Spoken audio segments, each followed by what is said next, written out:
If you observe an abnormality,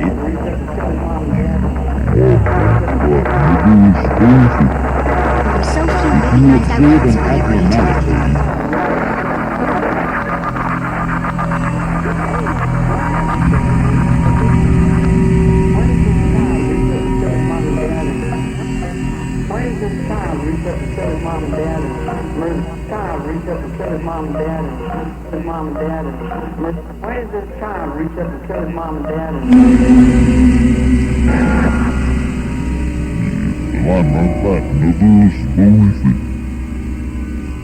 If you observe an abnormality,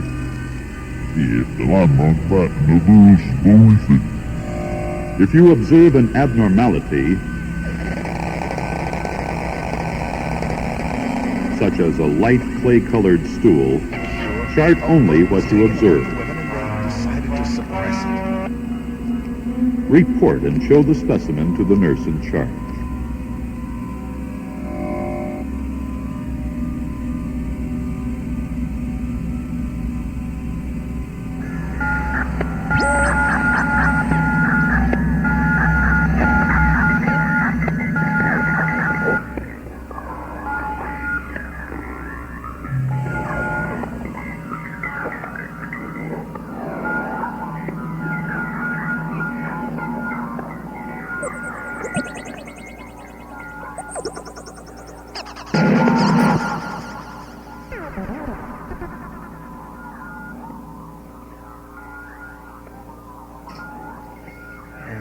Brendel Sport, continuing with periodic broadcasts from the moon.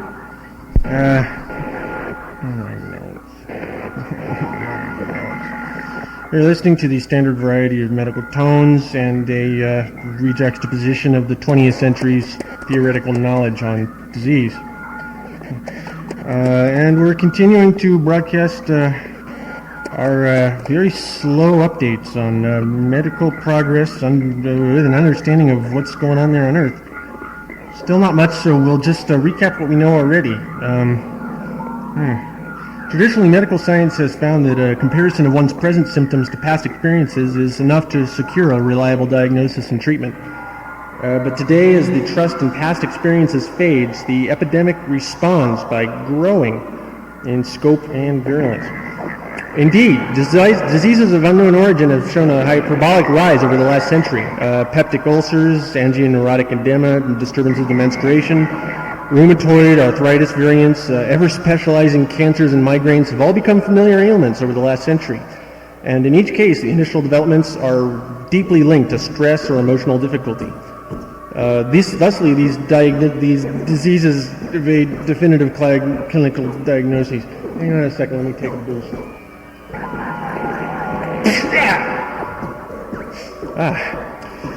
Also, the immune system that has served us for thousands of years has not quite compensated for certain evolutions in consciousness. The pathogens of today are not so well recognized.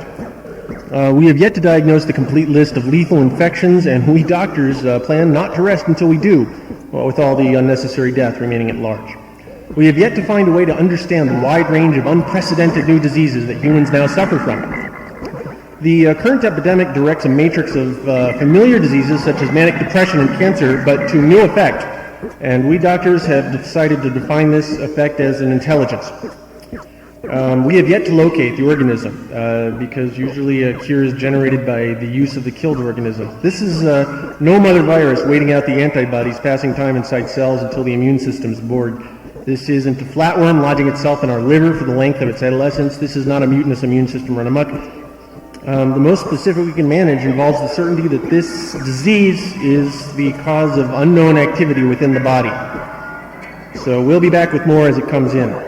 Tonight's broadcast from up here, the Wobbly Disease Entity Division, is brought to you by General's Injectables and Signals. And I believe we're going to be expecting a broadcast drop-in from our sponsor any moment now.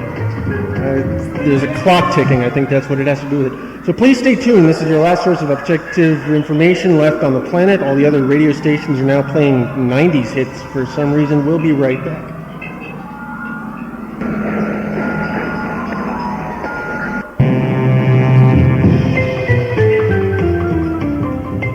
with Dr. Daniel Blaine, President of the American Psychiatric Association and Director of Psychiatric Planning and Development at the Institute of the Pennsylvania Hospital.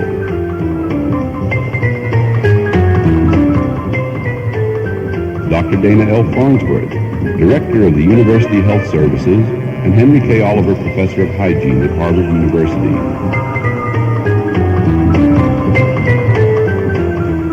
And Chairman of the Program Committee of the American Medical Association Congress on Community Mental Health Services and Resources.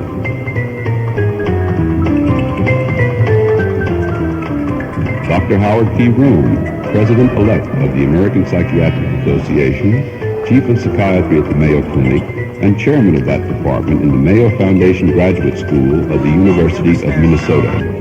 Asking this panel of psychiatric experts questions concerning doctor-patient relations is Dr. Carol L. Whitten, instructor in medicine at the University of Louisville and a leading general practitioner of that city.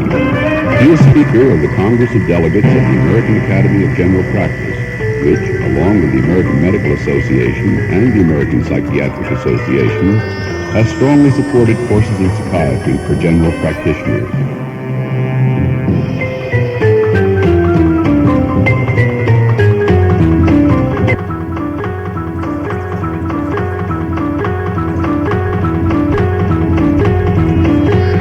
After that, what about the natives?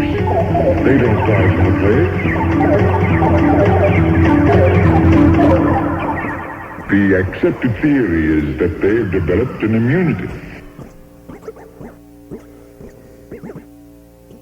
Or suppose they haven't developed an immunity, doctor, suppose they get the disease. Then they must have a treatment for it.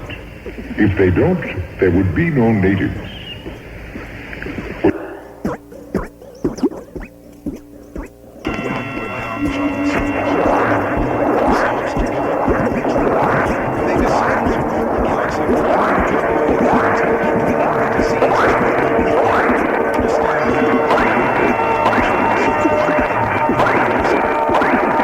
After they were analyzed, what did they become? Going to go on an expedition to the hills to find out.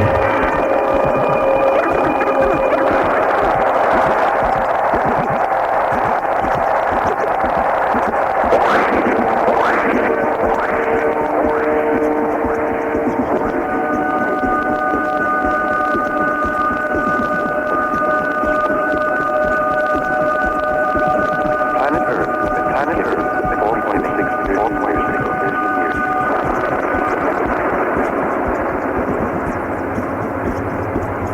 Its surface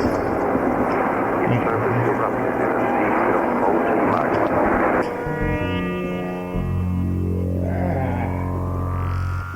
Well, continuing very much less professional than we'd. Anyway, tonight's sponsor, General Injectables and Signals. The president of General Injectables and Signals is generously funding this entire lunar expedition and all of the many chemicals that we're needing to keep ourselves functioning. I'm sure you know their corporation well on Earth, as it's now serving every other corporation that is now effectively being used. You know what I mean. Raymond Bien, in exchange for this wonderful funding, has requested a brief amount of airtime to comment his company's position on the horrible disease epidemic that is now afflicting Earth. Raymond Bien, I believe, is doing the drop-in. I'll fade up the slider. Yeah. Let's see what happens.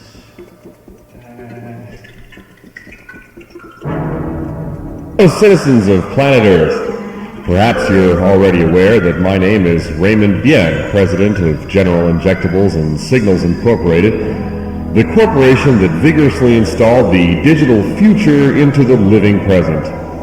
Today and always, our non-lethal array of injectable chemicals enable any user to discover a personal approach to the corporate work week by taking an individual's livelihood and interests and chemically fusing them into the one prime reality. It's your real power, and yes, it's the real you. General Injectables is proud tonight to sponsor the commendably scientific efforts of the Wobbly Disease Entity Division of the Lunar Lab. We hope you've been enjoying this exciting broadcast, listening in as these objective scientists race against time to find a cure to the epidemic which even now closes its grip on Earth. A cure, listener, to the very disease you unknowingly suffer from. Amazing! It'd be ironic if you cared, but truth be told, the drama that is unfolding before you has an ending so predetermined, so Hollywood, so digitally obvious, that it's no surprise that most of you diseased listeners have already defected to any of the psychic pal networks that fill the late-night airwaves. After all, you've taken costly steps to ensure that you work hard during the day, and you don't need these lab rats diagnosing you.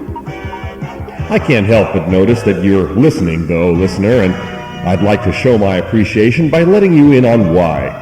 First, it's undeniable fun being witness to anyone who's slowly going mad, let alone an off-planet scientist.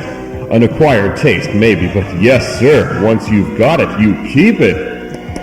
Kicks aside, however, this is a historically important broadcast, and we at General Injectables, we've been long prepared for it. In fact, our psychoactive regiment of digital chemicals and our rapidly evolving cyborg technology have made the past incomprehensible to the living. Ha ha, yes, listener, cyborg, like in science fiction, only faster. Perhaps you've finally noticed that you only thought you were laughing this entire time. Amazing indeed! The words health, body, unit, money, etc. now mean very different things, forcing people to leave the planet forever. We're all too happy to foot the bill, as the coming transformation is going to need room to morph and bodies to stop. And it won't need the clinic's medieval romance of the meat to waste everyone's time. You'll agree, won't you, listener, that the working definition of disease is an affliction that lowers productivity. Therefore, a cure is simply that which re-enables productivity. It's already true. Our technology cures the body. So there's your ending, listener. Digital brains. It's digitally obvious. Hard to imagine? Tough to accept? Well, look at your symptoms, sir. They point to nothing but the answer that is our future, a merging of all that's agreeable into a certainty that only minds can build.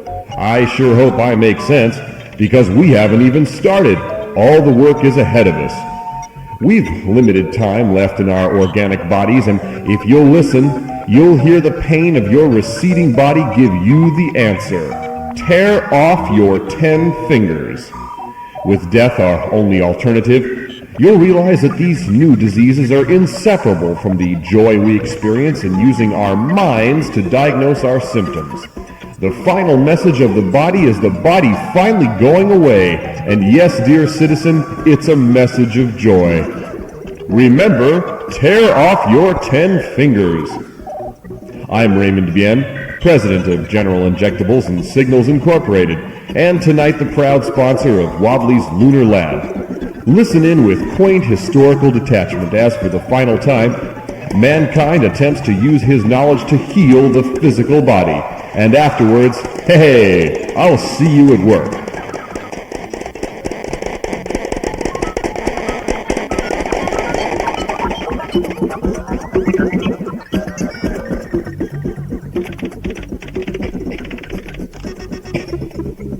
Unusually bleeding discharge, a lump or thickening in the breast or any part of your body.